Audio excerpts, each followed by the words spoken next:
வணக்கம் சகோதர சகோதரிகளே.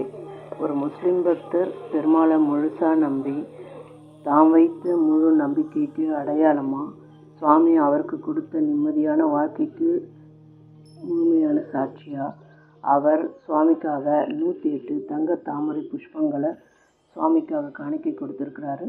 அந்த தங்க தாமரை புஷ்பங்களை ஒவ்வொரு செவ்வாய்க்கிழமை காலையும் 6 மணிக்கு சுவாமியோட திருவதியில் அந்த தங்கத்தாமரை புஷ்பங்களை சமர்ப்பணம் பண்ணி திருப்பதி தேவஸ்தானத்தில் அஷ்டதள பாத பத்மாராதன பூஜையாக இப்போ வரைக்கும் செஞ்சுட்டு வராங்க. இந்த பூஜை எதுக்காக செய்கிறாங்க? இந்த பூஜை செய்கிறதுனால ஒரு சராசரி பக்தருக்கு என்ன விதமான அருட்கிருபம் சுவாமிக்கிட்ட கிடைக்கும்? அந்த பூஜைக்கு 108 தங்கத்தாமரை புஷ்பங்களை கொடுத்த அந்த முஸ்லீம் பக்தருக்கு எந்த மாதிரி வாழ்க்கை நிம்மதியாக கிடைச்சதுன்ற விவரத்தை இதுக்கு கீழே இருக்கிற வீடியோவில் நான் சொல்லியிருக்கிறேன்.